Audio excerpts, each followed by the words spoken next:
From the Rohatyn Center for Global Affairs at Middlebury College, this is New Frontiers.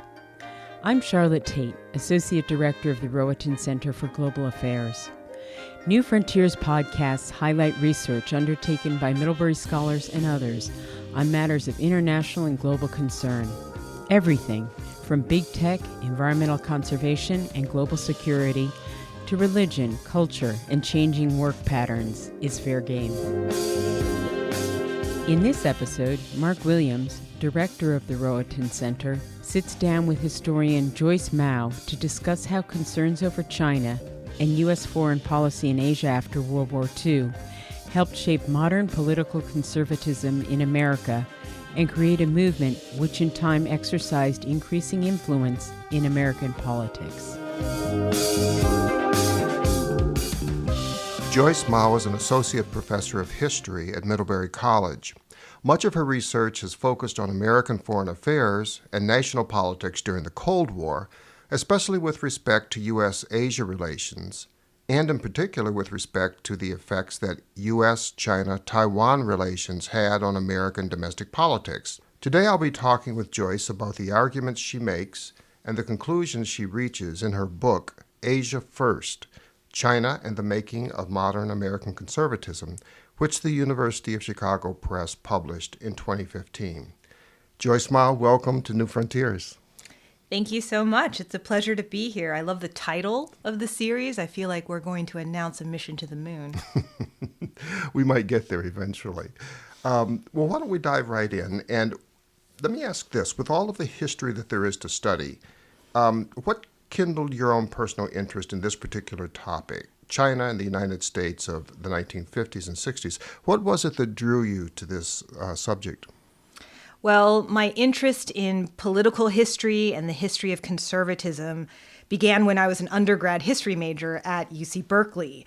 And growing up in California and studying California history, I became very aware of California as the cradle of the new right. And when I went to grad school in history at Berkeley, there was a very steady discourse about conservative internationalism, especially after 9/11.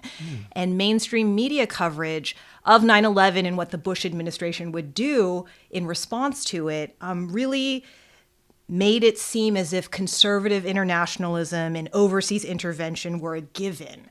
And I was curious about how that came to be, because I was doing a lot of reading about the 1930s and 1940s when conservatives were considered isolationists. So I began to wonder how conservatism got from point A to point B. And the more I read, the more I researched, it became very clear that China was a big part of that equation. Interesting. Well, let's go back to the beginning in a way, and let's think about the title of your book itself. What do you mean by Asia First? What is that? Well, to put it succinctly, Asia First was an insistence that Pacific affairs receive as much, if not more, attention than European Atlantic relations in the Cold War. Its proponents, its supporters, many of whom were very powerful conservative voices in the Senate, in Congress, felt like U.S. foreign policy after World War II was neglecting mainland Asia and therefore imperiling the whole Cold War. And is this sort of coming out of the tail end of the Marshall Plan and the efforts to rebuild Western Europe after the war? Yes, and certainly that was a counterpoint. Conservatives who were Asia Firsters looked at what was happening in Europe and the investment that was happening there on the part of the United States as a stark contrast to what they felt was not happening in China in particular. And it's great that you bring up Marshall, because it was the failure of the Marshall Mission in 1947 to bring about some sort of coalition government between the Chinese communists and the Chinese nationalists that really saw a drop-off in terms of initiative for U.S.-China policy. And of course, Asia Firsters would argue that pause really helped bring about a conclusion to the Chinese Civil War that was unfavorable to American interests. You perhaps have already answered this, or at least provided part of an answer. If we were to go back to the 50s and 60s, Is the reason that American conservatives were so concerned about Asia precisely because they saw this divide, you might say, between the focus on Europe and the efforts that were being put forth there and the focus on, or the lack of focus, that they saw or perceived to be with respect to Asia? There was definitely among some conservatives a genuine, sincere interest in China and the fate of China. A long missionary history, a long history of engagement with China that really dated from the early 19th century was one of the underpinnings that Asia First conservatives pointed to as evidence that the United States should keep up a commitment to the potential of a democratic, what they called a free China. And so all the efforts that were underway in the European Atlantic provided a strong precedent for conservatives to say, why isn't the same sort of investment being made in regards to China? But then there's the cynical side of the story, in that there were plenty of conservatives who became Asia Firsters who really didn't have an organic interest in China, who regarded Chiang Kai-shek's leadership with some degree of skepticism, but China was too good of an opportunity to pass up when it came to critiquing containment policy, liberalism as a governing ethos. And so when joining forces, those Asia Firsters who really believed in a free China and those who were there for more sort of opportunistic reasons, and many of them were one and the same, really, it resulted in a potent argument about an Achilles heel in U.S. foreign policy and became a politicized issue within domestic political circles. So China should be at the forefront for a variety of security reasons, strategic reasons. Yes, absolutely. And after 1949 and Mao's victory, you have to understand that the world map was at the forefront of a lot of political arguments in terms of which part of the world was free, quote unquote, and which part of the world was red, quote unquote. And with Mao's victory, the largest country in the world went red. And so that for Asia First conservatives was proof positive that containment policy was going to fail. It had already failed. The United States had, quote unquote, lost China to communism. And so there were questions of, well, who lost China? Who within the U.S. government let this happen? And that is based on a number of assumptions about American paternalism and that China is the United States to lose in the first place. It's exactly what I was going to say. It's always fascinating to me to hear those types of discourses for precisely the reasons you've outlined, as if a country, a civilization as old and a country as vast as China was America's to lose in the first place. It's quite odd. So let's go back to these concerns that the conservatives had with respect to China. Was this the dominant mode of thought in the United States at the time? Is this what most people were thinking back then? Or was there a kind of counter-narrative, at least in political circles, that saw things about China differently than the way that the conservatives did? Asia First conservatism, the argument that the United States had somehow lost China, was definitely the alternative political view. Okay. But they were an incredibly loud minority voice with well-placed advocates in elite institutions within government. The dominant mode of thinking about U.S. foreign policy was, of course, containment theory. And this was, the overarching framework for the Cold War that most experts signed on to. What was different about Asia First was its very pointed critique, not only that containment and a defensive posture in the Cold War wasn't going to work in the long term and that China was evidence of that, but also they took containment theory as an example of how liberalism overall was a faulty way to approach governance, both at home and in foreign policy. And so the spin-off arguments about who lost China and Asia First brought in arguments about executive power, congressional balance of power, not only in foreign policy, but in other realms of governance as well, and how the United States saw itself within a multilateral security system. So Asia Firsters extended the Who Lost China argument into critiques of the United Nations, for example. Corresponding arguments about how the United States needed to wield its power more unilaterally and not be beholden to the whims of communist states or third world nations. Who might be members of the United Nations. Precisely. So then there's also the McCarthy side of the story.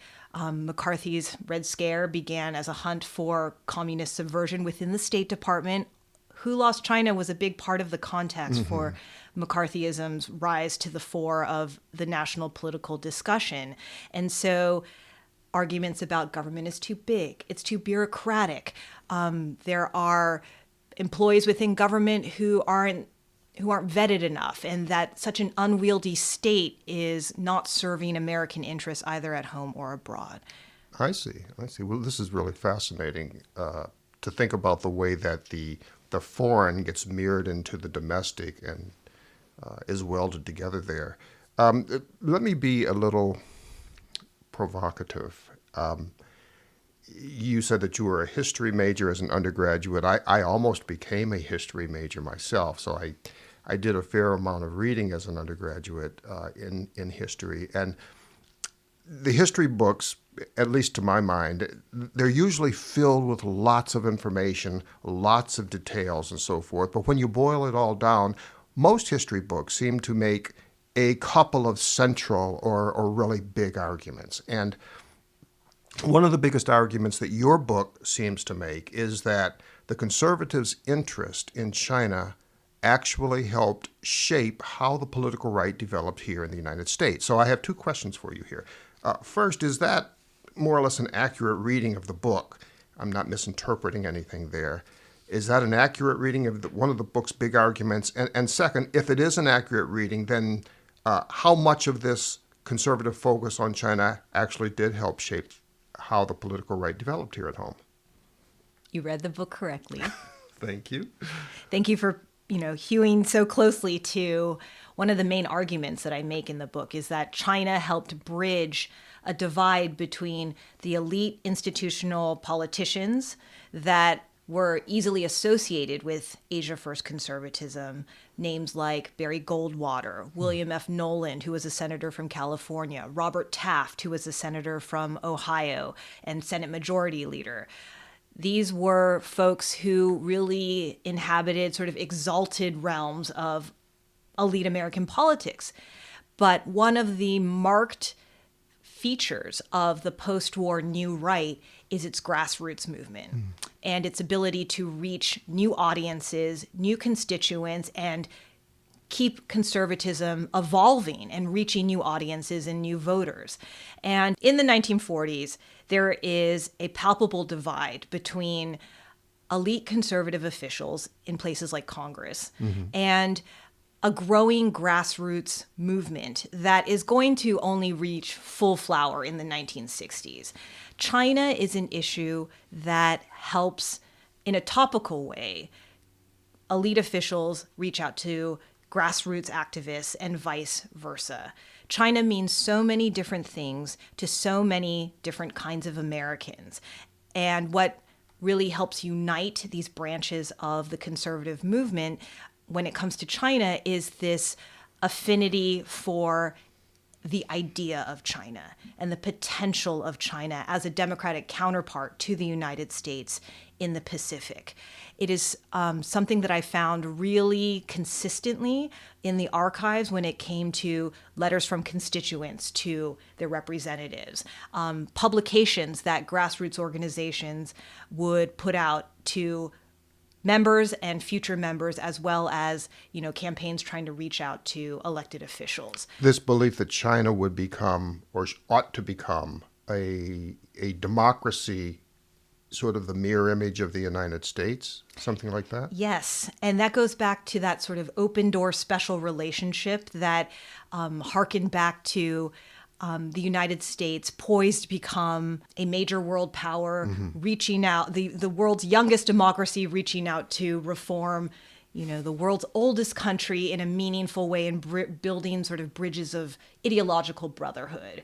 At the same time, the reality is that that relationship never really existed in the first place, that there was a distinct power imbalance, that the dreams of a Chinese democracy never really come to fruition according to American metrics. Mm-hmm. And there is a lot of discussion among both conservative activists and conservative officials in the past perfect tense, that the United States should have done this. It could have done that. And so in the 1940s, maybe there was some potential hope that the Cold War would go a different way. But once the PRC became an irrevocable reality, there is a distinct rhetorical shift that both elite officials and activists share in that, okay, well, we're going to treat China as evidence. What happened to China as evidence that liberalism is a failure, containment is a joke, and use what we can out of this idea of China to move our own agendas forward. So the right becomes shaped by its being the antithesis of liberalism, its perception of liberalism. And this has both a domestic and an international or foreign component to it. And one of the arguments I make in Asia First is that without China, without the specter of Chinese communism, the right would not have been able to muster the same kind of foreign policy platform and foreign policy arguments that it so eloquently advanced in the 60s and beyond. Interesting. Your book, I think, makes clear that when you're talking about conservatives, quote unquote, you're really referring to modern conservatives. And so for the benefit of our listeners, could you please explain what you mean by modern conservatism? Modern as opposed to what? Modern as opposed to the earlier iteration of conservatism that dominated, say, in the 20s and the 30s. The brand of politics that emphasized small government, free market, and a brand of politics that, frankly, after the great crash of 1929, was associated most readily with big business, the 1%. Mm-hmm. I call it modern conservatism based on two key characteristics. The first is an approach to internationalism, meaning an active vision for the United States' role in the world and a clear approach to foreign policy. This is something that's distinctly lacking in the pre-World War II version of conservatism. Right. But after World War II, it's a political necessity to have a foreign policy. And one of the stories that I track in the book is how it is that China as an issue came along at precisely the right time for conservatives who were looking for a way to achieve a toehold in foreign policy discussions. This gave them a really good opportunity to enter a national and international discussion about how it is that the United States was going to wield its superpower. So, however theoretical or imperfect in its application, this Asia First internationalism really did signal a responsiveness to global affairs, marking it as modern, as I discuss in the book. Then one might say that the conservatives at the time took stock of their movement. They saw a gap, meaning a foreign policy gap, and China was utilized to help fill that gap and help build and expand the movement.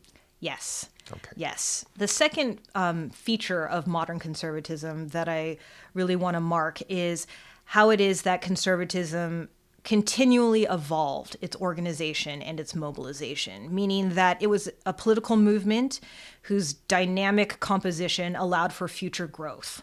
And it allowed for the movement to have multiple epicenters of activism, legislation, changing ideas, and therefore ensuring that it would continue to progress and move forward. And one of the key claims that I make in Asia First is that China was a key component of both those branches of conservative development. So China was also an aspect of this, we might call it agility, this movement agility. Mm-hmm. Can you elaborate? China was a way for conservatives to advance ideas and ideals because it was almost a figment of the imagination, this idea that China could be a democratic counterpart to the United States. The needle wasn't moving in terms of official China policy per se. Chiang Kai-shek was not going to be, quote unquote, unleashed to take back the mainland. That was a far from distant possibility, and conservatives knew it. So the ways in which they would invoke China, which drew upon, sort of sentimental attachment to China, or China as a shorthand for liberalism's failures, Right. was a way for conservatives to demonstrate that they had some sort of foreign policy acumen, but at the same time invoke a lot of the ideas that were driving their movement at that particular moment in time. Okay, thank you. Sort of carrying on with this notion of modern conservatives, as you look over America's political landscape today, do you think that there's still such a thing as a modern conservative, at least as in terms of the way that you're using this to describe the 1950s and the 1960s? When I look at politics today, I definitely see vestiges of Asia First internationalism within contemporary discussions about foreign policy. There are still tenets of conservative internationalism from the 50s and 60s that are readily associated with the ways in which conservative foreign policy is thought of and remembered. Things like an emphasis on unilateralism, selective military intervention, and certainly a sort of hard-line rhetorical articulation about things like communism. And I'm thinking specifically about the Reagan era, but even today there is growing public sphere analysis of how the Cold War continues to impact contemporary politics, and Asia First internationalism should be part of that conversation. But I think when you look at and assess the conservative movement today, you also need to take into account the social and moral phase of conservative development that drove the movement in the 1970s and the 1980s. Nowadays, I think it's a combination of a hawkish unilateralism and the moralism of the Christian right, as well as a willingness to harness the energy of the fringe as a way to redefine the mainstream. Someone like Josh Hawley seems eager to take up the mantle of modern conservatism. Ben Sass is also in the mix. Okay. Good examples. I have to say that I found your book a really enjoyable read, and I'm wondering if you could share a couple of telling stories from the book. Are there any particular nuggets that listeners might look forward to reading about? Well, one entire chapter is devoted to the John Birch Society, which was a well-known grassroots organization named after a U.S. Army intelligence officer named John Birch, who was killed by Chinese communist soldiers in the waning days of World War II. Not many folks who have even heard of the John Birch Society would recognize the origins of the group's name. And it's an example of what I was talking about in terms of that bridge that China provided between grassroots organizations like the John Birch Society and elite politicians. Right. The name inspiration came to the founder of the John Birch Society, a man named Robert Welch, who was a candy maker from just outside of Boston. Welch was really disillusioned with Republican politics. He did not like the direction of the party. He really hated Eisenhower. In fact, he accused Eisenhower of being a secret communist in a really ill thought out book. They were everywhere. Apparently. And he really did not feel at home within the Republican Party. And then he heard a speech by Senator William F. Noland of California, one of the loudest Asia First conservatives, about this man named John Birch, who was a Baptist evangelical soldier who was the so-called first casualty of the Cold War. And it happened in China. And Welch was inspired. He wrote to Noland. I saw the letters between them, and they had this long correspondence about how John Birch was an American hero. And Welch kept that under his hat for a few years and then decided to establish this new grassroots organization that would fight for American freedom, fight the American Cold War, by harnessing the power of the American voter, the ordinary American, and again wrote William F. Noland and said, this is what I'm doing with this story that you shared with me. Yes. And so that to me is a really potent example of how it is that China brought together these different branches of the right that weren't exactly seen eye to eye. Grassroots and elite in this case. I see. Okay. And the John Birch Society is a really good example of that. Another story that I really love that I talk about in the book is the time when Barry Goldwater sued Jimmy Carter in 1979. One of Jimmy Carter's initiatives as president was to fully normalize relations between the United States and the People's Republic of China. And he began... This is the process that had begun with Richard Nixon. Yes, traveling to Beijing in 1972. Until the late 1970s, there really hadn't been much advancement in that relationship in terms of fully realizing a normal relationship between these two very important countries. And Carter wanted to bring that about. And he decided not to renew the Mutual Defense Treaty with Taiwan. And this was a decision that he announced in late 1978. Conservatives, as you can imagine, were livid. None more so than Barry Goldwater. He accused Carter of obliterating Taiwan's independence. Quote, he is saying Taiwan has no right to exist, end quote. All because Carter had announced that he wasn't going to renew the Mutual Defense Treaty. And so Goldwater took Carter to court. A sitting U.S. senator sued the sitting U.S. president. Goldwater and 9 other senators and 10 representatives filed a civil suit in U.S. District Court. They argued that the president had no constitutional right to end a treaty without consulting Congress or the Senate ratifying the decision with a vote. And this was really, as you can imagine, a remarkable moment. Somehow this escaped my intellectual horizon. This is the first I've heard about this. The case reached the Supreme Court eventually. It cycled through, district court and eventually reached the U.S. Supreme Court, which reviewed the case without oral arguments in December 1979. After hearing arguments, it declined jurisdiction, dismissed the case by a vote of 6-3. The majority opinion stated that matters of presidential power should be determined by congressional processes, not judicial processes. And really, basically, the majority opinion said, this is an embarrassing situation, and it would not bode well if all 3 branches of government did not see eye to eye on this particular question. So we're not getting involved in this fight. Interesting.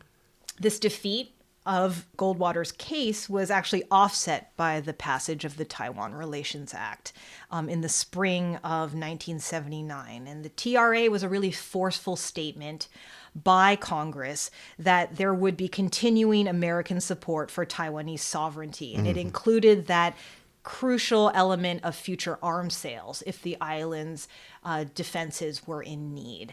And that's really what Goldwater and other Asia Firsters wanted to maintain in the first place. Right.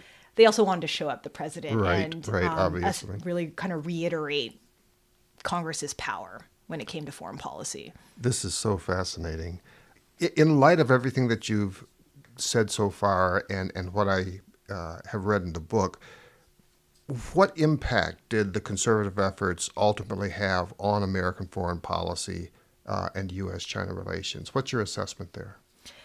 Well, the foreign policy manifestation took time. It wasn't an immediate overnight change in which you see conservative internationalism or conservative foreign policy rise to the fore of actual Cold War strategy. So if we were talking about the 40s and the 50s, the period that you're focusing on, are we seeing demonstrable achievements at this point?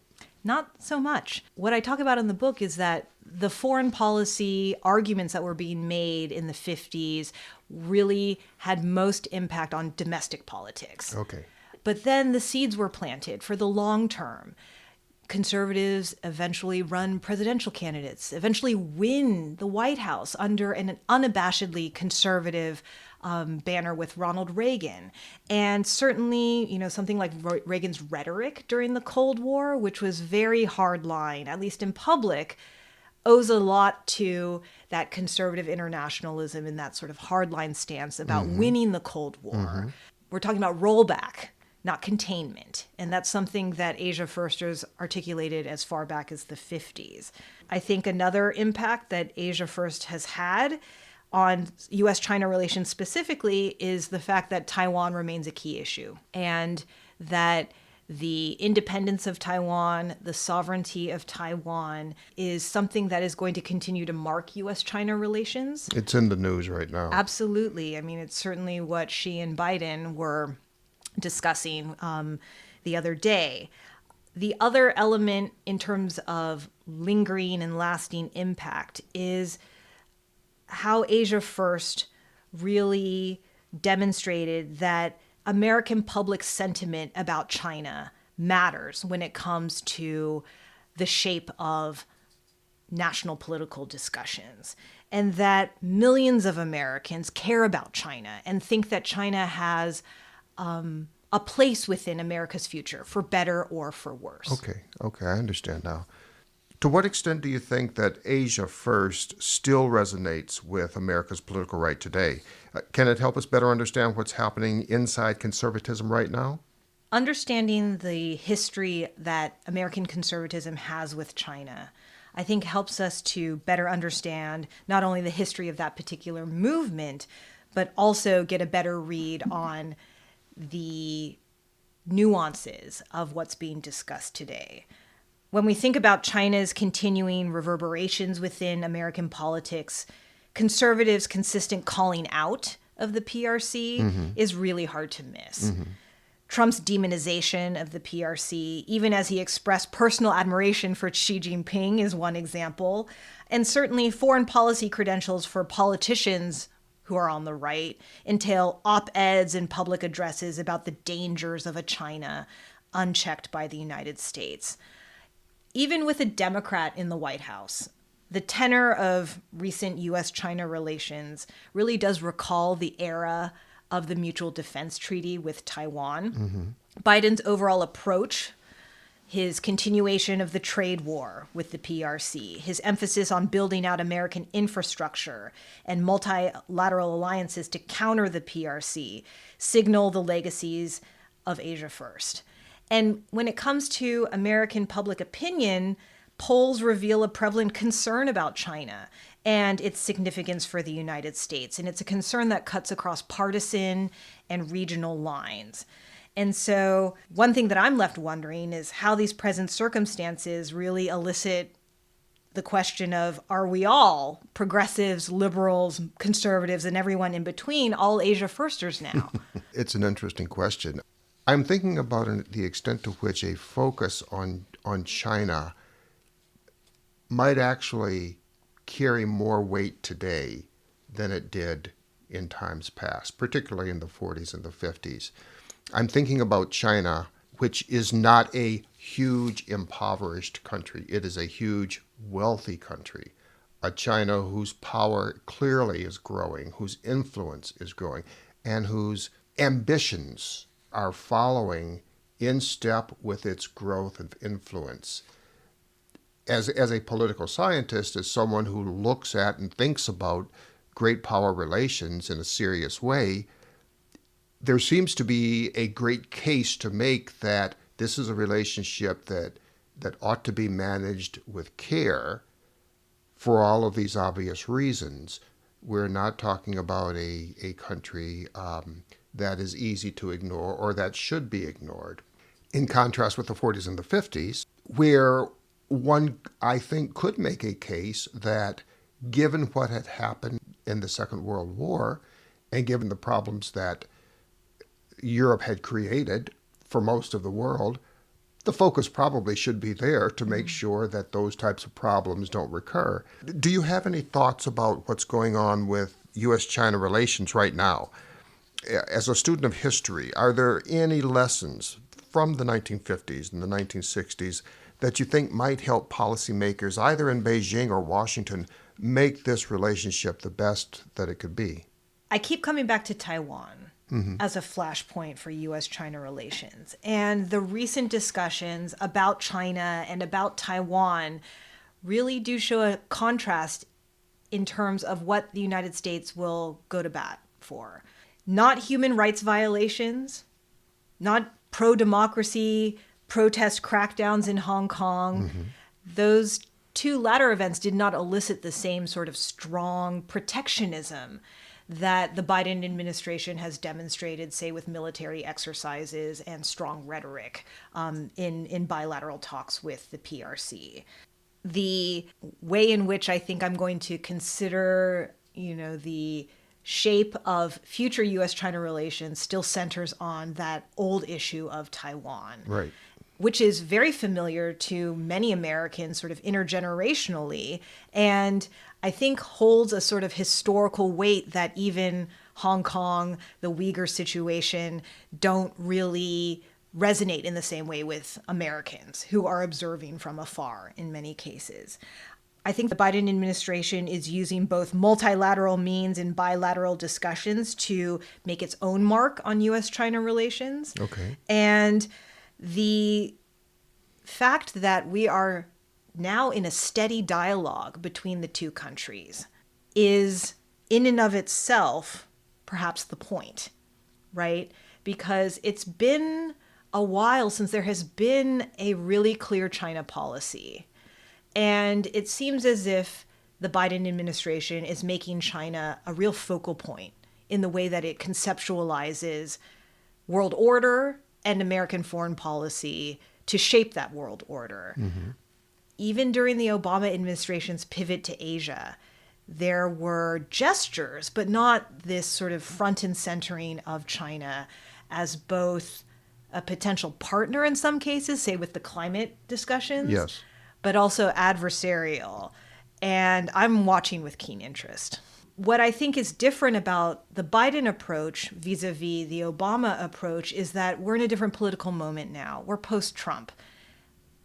Trumpian politics really singled out the PRC as an enemy, as an adversary that any strong nation would have to counter in a very direct fashion. I think coming out of that political context, perhaps the Biden administration is having to respond to that context, those expectations that many Americans have about what to do about China and this new China question for the 21st century. His Democratic predecessor, Obama, wasn't operating in those particular political contexts.